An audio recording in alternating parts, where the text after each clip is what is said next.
Ano nga ba ang magiging reaksyon ni Martin Romualdez? Dapat na ba siyang kabahan? Bago ang lahat, please like and subscribe para sa iba pang update sa ating bansa. Sa ngayon, wala pang opisyal na pahayag si House Speaker Ferdinand Martin Romualdez tungkol sa umano'y mga blankong alokasyon sa 2025 General Appropriations Act, GA. Gayunpaman, ilang opisyal ng gobyerno na ang nagbigay ng reaksyon tungkol dito. Pinabulaanan ni Pangulong Ferdinand Marcos Jr. ang alegasyong may mga blankong pondo sa 2025 pambansang budget at sinabi niyang, "Hindi ko makita ang mga sinasabing blankong alokasyon." Samantala, ipinahayag ni dating House Appropriations Chairperson Isidro Ungab ang kanyang pangamba sa pagiging konstitusyonal ng 2025 GA.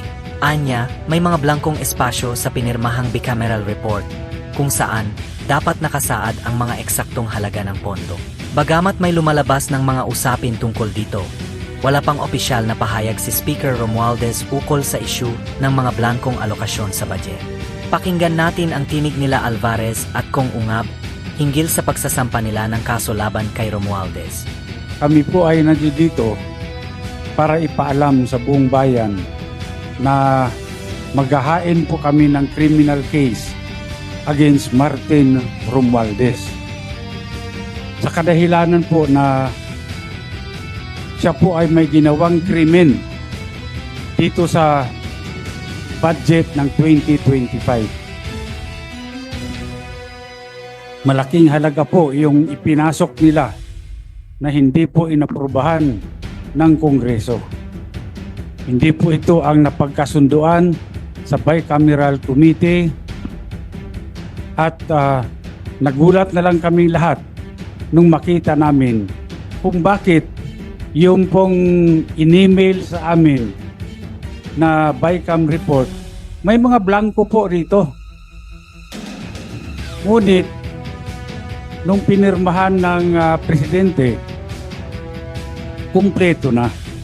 At nung tinignan namin kung magkano yung ipinasok nila na halaga, ito po ay nagkatotal ng 241 billion.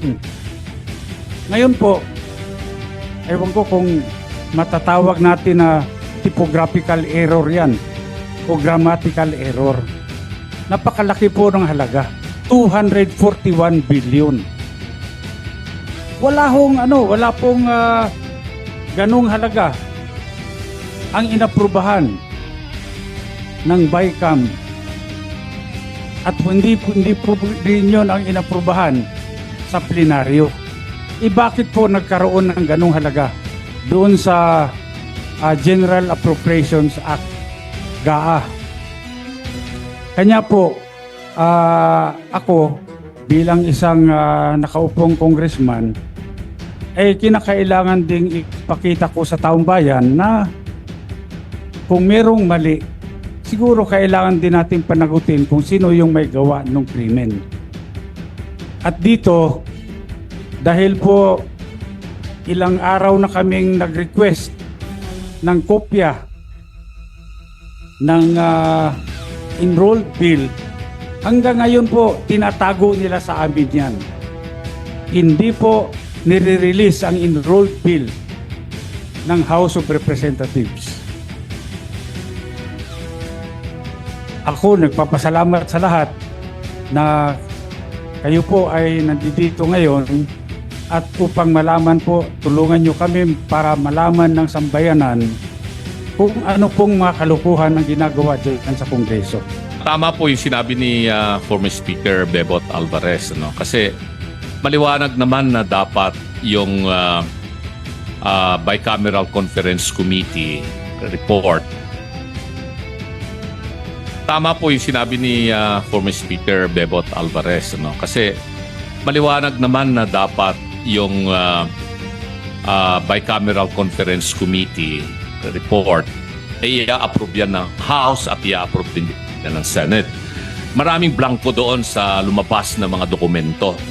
So, may narinig ako na statement, hindi ako nagkakamali, ay galing kay Congresswoman Kimbo, ang nagsabi na yung technical working group ang gumawa na ng tinatawag nilang insertion based on kung ano raw yung napag-usapan doon sa bicameral conference. Ang tanong, meron bang records of proceedings doon sa BICAM? Wala eh. Meron bang journal of proceedings? Wala silang maipakita. So, dito siguro ay kailangang maimbestigahang mabuti itong mga members ng Technical Working Group. Technical Working Group sa Senado, Technical Working Group sa Kongreso, at sino-sino itong mga membro ng Technical Working Group. At mag-execute sila ng kanilang affidavit kung talaga nga bang meron silang ginawang insertion dito o ano pa man para ma-fill in the blanks yung enrolled bill bago ipinadala sa Malacanang. Yun lamang po yung gusto kong maliwanagan dito. Dahil ay statement nang galing yan sa balita na napakinggan ko at nabasa ko na statement allegedly ni Congresswoman Kimbo na yung Technical Working Group ay pinunuan itong mga blanco na nandito sa mga dokumentong lumabas na mga BICAM report na may pirma naman yung mga members ng BICAM committee sa House at saka sa Senate.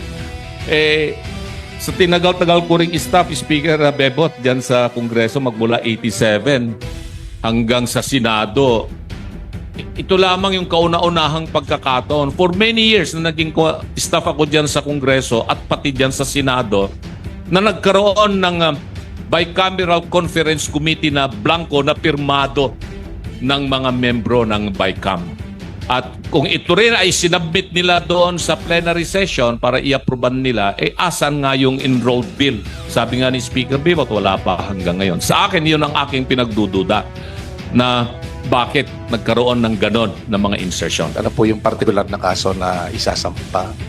At sino-sino pa ho ang sasampahan ng kaso bukod kay Speaker Martin Romualdez? At kailan po ito isasampa?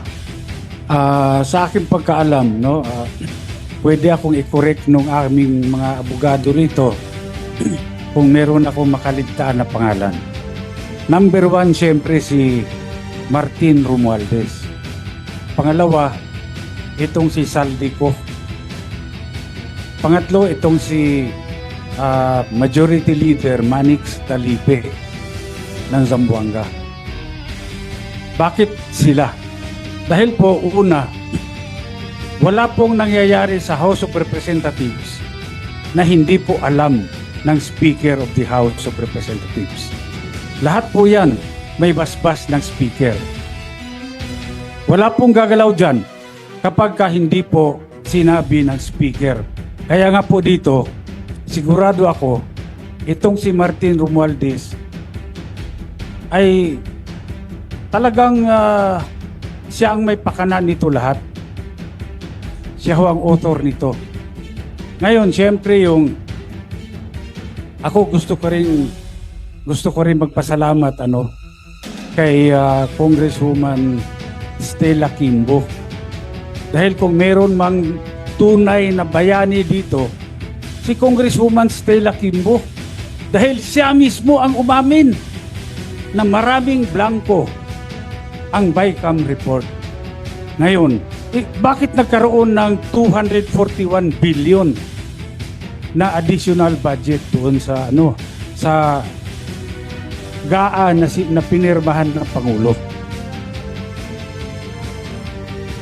Ngayon, yung mga media, pwede rin nyo rin mag-request.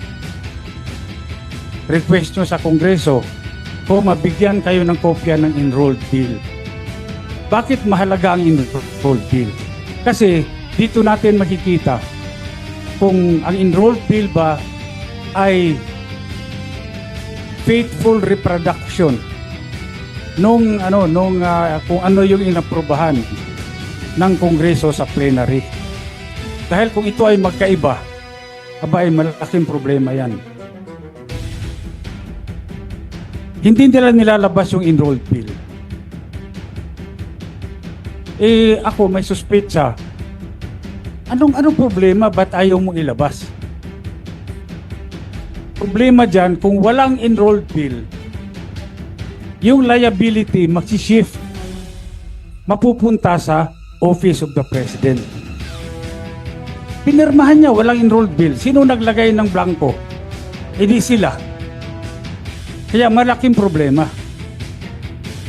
Siguro mabuti ilabas na nila yung enrolled bill para naman makumpare natin. Tama ba yan o pareho ba yan nung inaprobahan ng BICAM, inaprobahan ng plenary? Okay. Maidagdag ko lang sa laki ng problema nila, palagay ko that is the reason why sinulong nila kahit kapos na yung oras ng impeachment para matabunan ito, para yun ang pag-usapan, para yung oposisyon ang nasa defensive instead of us being on the offensive. Pero hindi po natin bibitawan ito kasi napakalaki talaga, 241 billion. Kaming mga ordinaryong tao, we cannot even begin to wrap our heads around that figure. 241. Kaya kami ni Mr. Magpantay sa Citizens Crime Watch we joined hands with Speaker, with Attorney Raul Lambino, with Attorney Jimmy Bondoc para isulong po ito at sa Monday po ay ipafile po namin sa City Prosecutor's Office ng Quezon City itong criminal case na ito because this is falsification of legislative documents which is a crime. Krimen po ito. It is a crime not only under the revised penal code but in view of the amount involved, it is a crime against the Filipino people.